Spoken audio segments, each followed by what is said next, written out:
हाँ गुरुजी, हाल ही में प्रेमानंद महाराज के बयान पर काफी चर्चा हो रही है।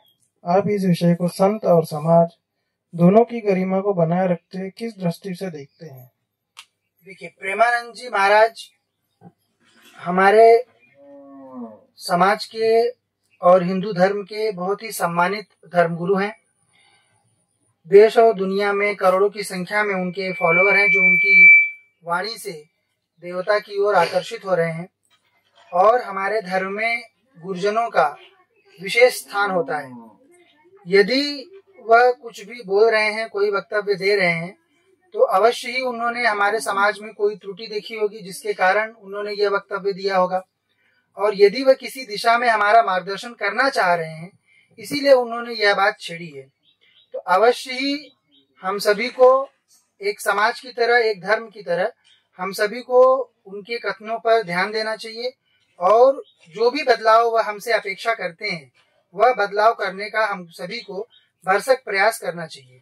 तो यदि हमारे ओर से कोई त्रुटि हो रही है, हम गृहस्थों की ओर से कोई त्रुटि हो रही है, तो संत जन जो हैं वह हमारे लिए धर्म का मिरर है, धर्म का शीशा है, जिसमें कि हम अपने अवगुणों को सहज रूप से वह हमें जना देते हैं। तो यदि उन्हें हम सभी में कोई दोष दिख रहा है, तो उस दोष को उन्होंने दिखाने का प्रयास किया है, जताने का सहज अनुग्रह किया है, कृपा की है, तो अवश्य हमें उस पर ध्यान देना चाहिए। जी महागुरु जी, पवित्रता को लेकर अलग अलग धारणाएं होती है। आपके अनुसार आध्यात्मिक दृष्टि से किसी व्यक्ति की पवित्रता को कैसे समझा जाना चाहिए? देखिए, पवित्रता जो है, चूंकि ये स्त्री धर्म से संबंधित कथन जो है, मार्गदर्शन जो है, वह प्रेमानंद जी महाराज ने दिया है। तो स्त्री के लिए पवित्रता और पतिव्रता यह दोनों समान शब्द हैं। जो स्त्री पतिव्रत का पालन कर रही है, वह हर रूप से अपने पति के माया के विस्तार में संपूर्णतया योगदान दे रही है।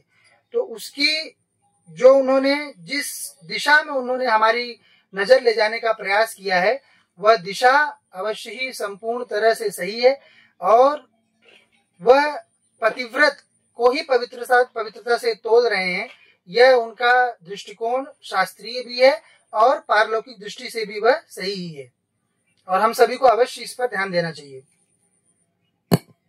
महागुरु जी, जब किसी कथन से समाज का एक वर्ग आहत हो जाए, तो आपके अनुसार संवाद और समझ बनाने का सही तरीका क्या होना चाहिए? इसमें कोई भी गुरुजन कोई भी बात कहते हैं, कोई भी शास्त्र कोई भी बात कहते हैं, या धर्म में किसी भी तरह का विधान होता है, वह कभी भी किसी एक वर्ग को आहत करने के लिए नहीं होता है। गुरुजन, शास्त्र और देवता सदैव हमारा कल्याण ही चाहते हैं। वह सदैव यही चाहते हैं कि जो भी हमारा जीव है, जो इस संसार में है, जो गृहस्थ धर्म में है, वह सकारात्मक मार्ग से अपनी यात्रा की ओर आगे बढ़े, मोक्ष की ओर आगे बढ़े। गुरुजन जो भी मार्गदर्शन देते हैं, वह मार्गदर्शन इसी दिशा में होता है। अब जैसे प्रेमानंद जी महाराज ने भी हमारा ध्यान उस ओर आकर्षित किया कि स्त्रियों में उन्हें जो दिखाई दिया कि ये कमियां जो है दिखाई दे रही हैं, तो वह उन कमियों का कारक की ओर उन्होंने हमारा ध्यान आकर्षित किया है कि उसके पीछे कारण यह है कि हमारे पुरुष जो हैं वह धर्म का आचरण नहीं कर रहे हैं। यदि पुरुष धर्म का आचरण नहीं करेंगे तो स्त्रियां परपुरुषगामी होंगी। क्यों?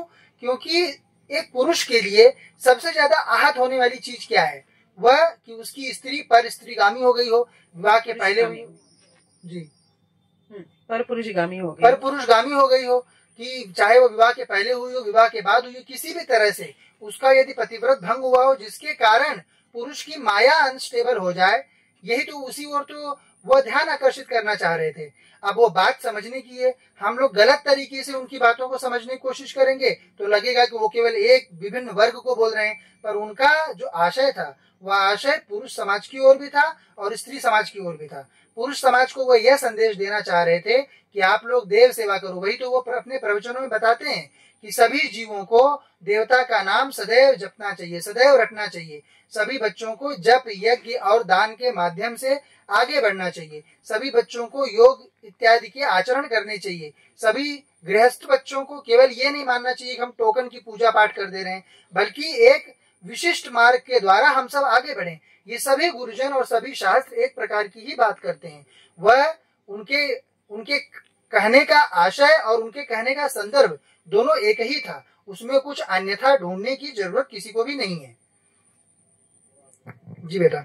महागुरु जी, क्या आपको लगता है कि संतों और आध्यात्मिक गुरुओं की वाणी समाज में सकारात्मक ऊर्जा और एकता फैलाने में महत्वपूर्ण भूमिका निभाती है? संत होते ही इसीलिए हैं।